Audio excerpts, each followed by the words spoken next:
सबसे पहले तो मैं मारवाड़ की धरती को नमन करता हूं कि राजस्थान के यशस्वी मुख्यमंत्री अशोक जी गहलोत साहब ने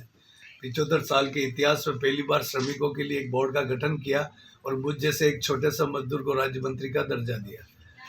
हमारे मुख्यमंत्री जी का हमेशा ये ध्येय रहा है कि गांव, गरीब, ढाणी, पागल, गली, मोहल्ला में उसमें निवास करने वाली 36वीं कौम, जिसका जीवन स्तर और उनकी सुविधाओं से कोई भी सरकार की तरफ से कमी नहीं रहे, और उसी के तहत उन्होंने विभिन्न अपनी योजनाओं को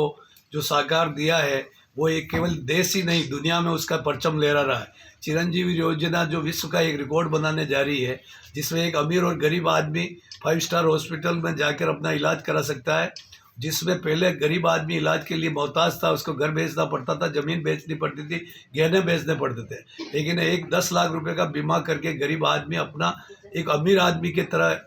अच्छी सुविधाजनक इलाज करा सकता है।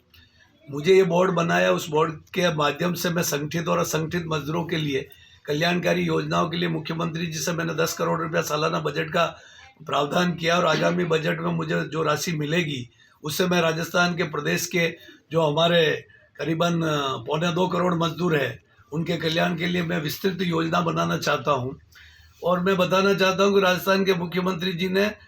देश का पहला स्टेट राजस्थान को बनाया जो सिलिकोसिस बीमारी, एक ऐसी प्राणघातक बीमारी जिसमें पूरा परिवार लपेटे में आ जाता था, और उसको बचाने के लिए उन्होंने उसके पुनर्वास, उनके इलाज और उनके मृत्यु पर मुआवजा का प्रावधान दिया है।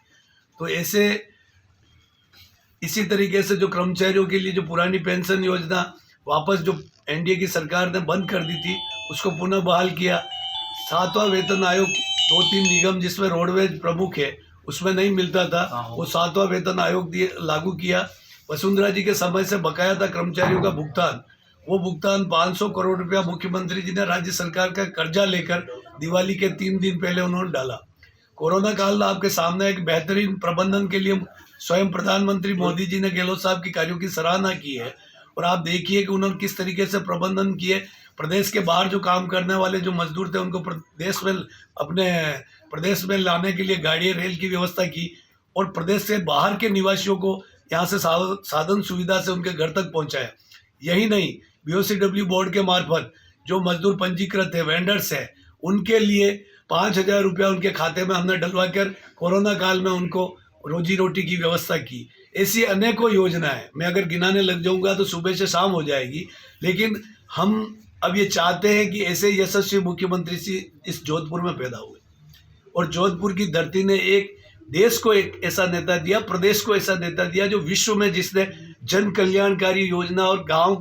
के गरीब को गणेश मानते हुए उन्होंने सेवा की है। तो ये प्रदेश वासियों का फर्ज बनेगा कि आगामी चुनाव 2023 में उनकी योजनाओं की तुलना बीजेपी की, भारतीय जनता पार्टी की सरकार की, केंद्र की हो या पिछली की, मुकाबला कर ले वे, और किसने क्या काम किया उसका लेखा जोखा की पब्लिक अपने वोट के द्वारा ऑडिट करे। मैं ये दावे के साथ कह सकता हूँ कि राजस्थान के यशस्वी मुख्यमंत्री जी पुनः हमारी सरकार को इस प्रदेश में बहाल करेंगे, लाएंगे, और वापस जनता की सेवा के लिए जो योजनाएं बनाई उससे और ज़्यादा बेहतरीन बनाकर इस प्रदेश की सेवा करेंगे।